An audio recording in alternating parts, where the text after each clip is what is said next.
लड़कियां लड़कों से कम नहीं, ठीक है। हम लोग जो भी तुम लोग कर सकते हो हम लोग सब कर सकते हैं, ठीक है। तुम भी रहो। प्रेमी के साथ मिलकर पति को उतारा मौत के घाट, प्लास्टिक के ड्रम में सीमेंट घोलकर छिपा दी लाश। यूपी के मेरठ से सनसनीखेज हत्या का मामला सामने आया है। मेरठ के सौरभ राजपूत हत्याकांड की साजिश रचने वाली कोई और नहीं बल्कि खुद सौरभ की पत्नी मुस्कान निकली, जिसने प्रेमी साहिल शुक्ला के साथ मिलकर इस वारदात को अंजाम दिया था। हत्या से पहले दोनों ने मिलकर सौरभ को खाने में नशीली गोली दी और जब वो बेहोश हो गया तो मुस्कान ने साहिल के साथ मिलकर सौरभ को चाकू घोंप कर मार डाला। पुलिस जांच में सामने आया कि हत्या के बाद दोनों ने शव को प्लास्टिक के ड्रम में बंद कर घर में ही छिपा दिया था और खुद हिमाचल घूमने निकल गए थे। लौटने के बाद मुस्कान ने अपनी मां से घटना का जिक्र किया, जिसके बाद पूरे मामले का खुलासा हुआ। फिलहाल पुलिस ने दोनों आरोपियों को गिरफ्तार कर लिया है।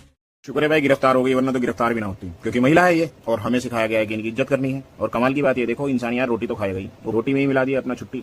दुश्मनों से तो क्या बचे, इससे ही बच लो और बस खा के बेहोश। और उसके बाद बताओ चाकू से रोंद रही है, कितना बड़ा जी चाहिए। मतलब पति को हमसे अगर किसी गैर का भी अगर ब्लड देख ले तो हमसे देखा नहीं जाता, ठीक है।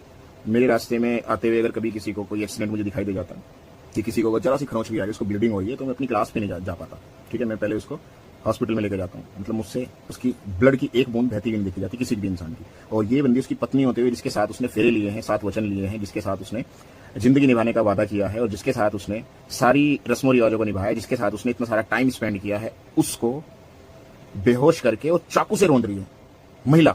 और हमें इसकी इज्जत करनी है। बेचारा आगे सुकून से खाना खाया होगा, खाने में मिला दिया। बताओ, खाना भी ना खाए आदमी कहां तक अवेयर रहेगा अपने जीवन साथी से। इसलिए मैं कह रहा हूं आप लोगों से, बच्चा जिसका गया है उसके माँ बाप के जी से पूछो, उसके परिवार से पूछो, उसकी बहन से पूछो, उसके परिवार से पूछो उसकी वैल्यूज। इसकी आशिकी में और इसकी अपनी मर्जी में एक बच्चे की जान चली गई है ना। मैं तो उसे बच्चा ही कहूंगा, क्योंकि अब तो वो तो है नहीं, है ना। अब तो उसके माँ बाप बचे हैं बेचारे रोने के लिए बस। हाँ, एक चीज याद रखियो भाई, हमें इनकी इज्जत करनी, कर्म चाहे कैसे भी हो, ठीक है। मेरा ईमान, महिला का सम्मान। और भाई एक सलाह देना चाहूंगा, तलाक ले लो अगर ऐसी घरवाली आपके माथे टेप दी गई है ना, क्योंकि जिंदगी है तो सब कुछ है और आपके माता पिता और सबका जीवन आपके ऊपर है, ठीक है। आपकी जिम्मेदारियां और भी है। सब ऐसा जो भी लग रहा भैया जान दो, ठीक है। जाने तो जहान है। अगर आपके जीवन में आपके सुटेबिलिटी के अकॉर्डिंग जीवन साथी नहीं है, या आप उसके साथ खुश नहीं है, या आपके जीवन में रोष है या खुशियां नहीं है, या आप किसी भी तरीके से सर्वाइव कर रहे हो, तो डिवोर्स ले लो। बट बस जीवित रहो भाई, वैसे ही बीमारियां इतनी फैल रही है।